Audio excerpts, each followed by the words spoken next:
Alrighty, it is about that time of year where we take a look ahead at maybe who the MVP is going to be, who the Cy Young is going to be. We're coming right up on the All-Star break in the 2025 season. I think it's about time we take a look at some stats and figure out who my dark horses are for the Cy Young in the National League. The first pitcher I have on this list is none other than Yoshinobu Yamamoto. He had the best start to the season of any pitcher in 2025, absolutely tearing it up. Though there was some time where he went a little soft on the pitches and he got hit around a little bit. His numbers are still very good. They're just not as good as the standard he was posting to start the season, which was an unreal pace that he was never going to keep up anyway.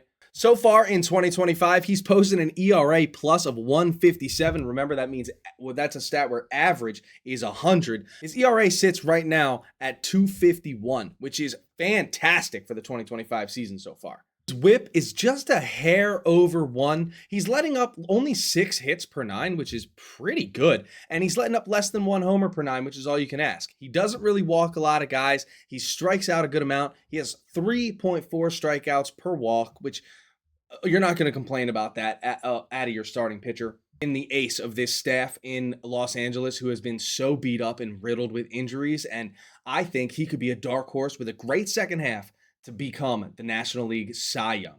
The next pitcher I absolutely love to have a chance at the National League Cy Young come the end of the year is Logan Webb. He's one of my favorite pitchers to watch, and he's a must-watch every time he is on the bump for San Francisco. He's exactly what you want out of an ace. He leads the MLB in multiple categories already. He's a workhorse, starting 18 games, which leads the MLB or tied for it. Innings pitched, he's at 113.2. He's also led the league in innings pitched in 2024 and 2023. Just saying.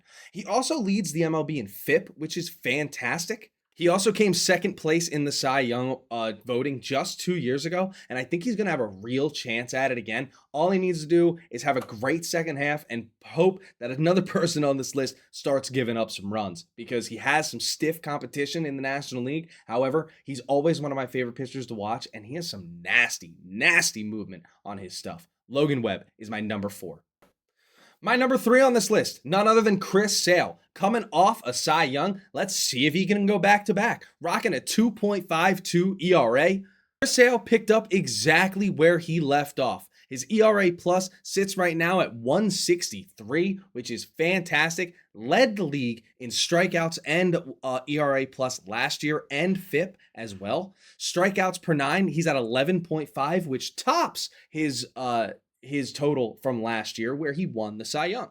Sale does have to be careful this season. He's been a little injured. He needs to make sure he stays healthy. His innings pitched aren't really there, especially on pace with the amount of innings he pitched last year, which was fantastic. So a lot of the counting stats, he's going to be a little bit behind in, like strikeouts and innings. And, he's not exactly a workhorse for the Braves. They use him sparingly, knowing how good he is. However, I think if he has a really good second half, of course, Chris Sale, get him a back-to-back Cy Young. There's no reason not to if he can put on a performance like he did last year. He just doesn't lead the league in any categories anymore, and I think that that's one of the telltale signs for winning the Cy Young. Last year, he led the MLB in win-loss percentage, wins, which isn't really a pitching stat, but ERA, like I said earlier, strikeouts, ERA plus, FIP, and strikeouts per 9. So if he can pick some of that up and do even better than that, then no reason why not.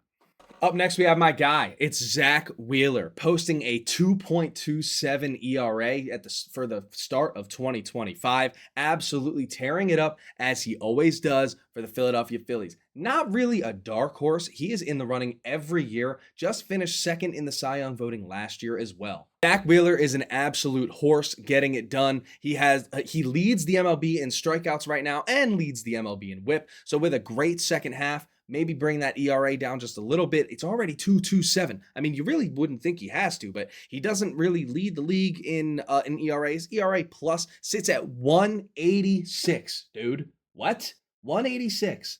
I just know ERA plus, ERA is a big pitcher stat that the people look at for Cy Young. It seems everybody who wins Cy Young ends up leading the MLB in ERA, which is why I say he needs to get it down.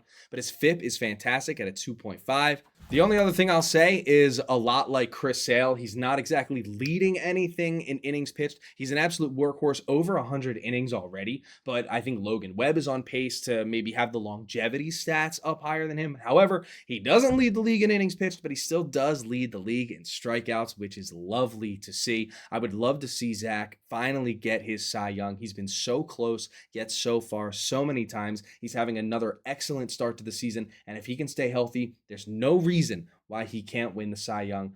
Finally, the one you have all been waiting for, it is Mr. Paul Skeens, or Livy Dunn's boyfriend. With an absolutely blasphemous ERA plus of 209. His ERA right now sits at 203. He's tied with Logan Webb for 18 games started. Doesn't have as many innings, but that's just because he keeps striking people out. He's got 115 strikeouts, right on Zach Wheeler's tail.